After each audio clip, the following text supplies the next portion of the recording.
So in this week's video, I decided to stick to the idea of generative art. Like I mentioned in last video, generative art is the idea of creating art with a set of certain guidelines. So in last video, I showed you guys how I used a prompt with a woman, I believe, last time, and a generative AI like ChatGPT or Gemini decided to like create an image from whatever prompt I put. But this time I'm going to add it with coding.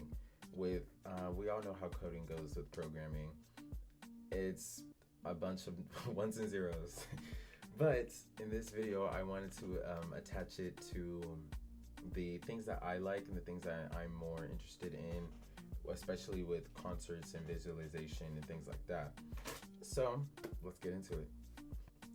So whenever you go to a concert, normally you'll see the artist and then behind them you'll see an LED backdrop, usually showing pictures or symbols or some type of graphics that tie up to their album concept or something that they have going on, even though like they'll even like promote stuff on that screen like in the meantime or whatever.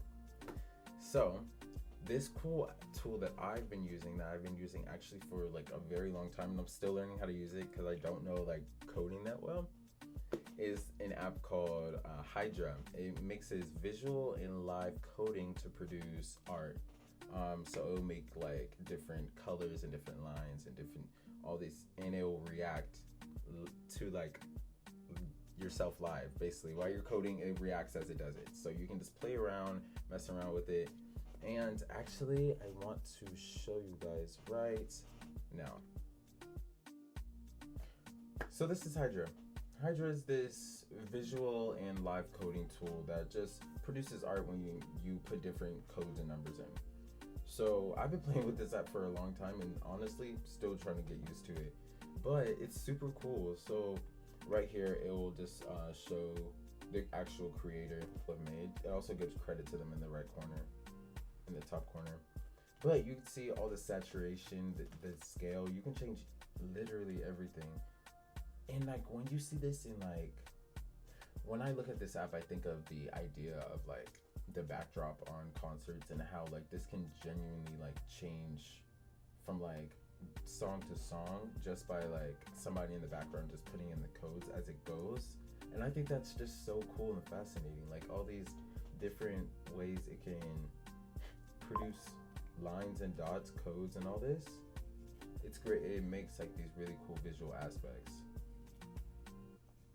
But yeah, I'm just looking at this and I'm like, wow, like some people have made like really long codes and I've only gotten three lines out of the codes I've made. So I'm just looking at this and I'm like, dang, astonishing how people like was able to do that.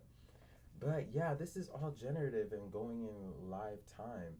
And I just think about it a lot about the aspects of like live concert and live art in general. So that's my video, my little part 2 on generative arts. Hydra isn't the only app that you can use. I know there's Ear Sketch, there's Touch Designer, there's like Title Cycles. But Hydra honestly is my favorite, is the one I found the most enjoyment with and actually locked in really hard on. But when it comes to the idea of generative art, I like it because it really just extends our idea of how art can be created. So yeah, hope you enjoyed the video.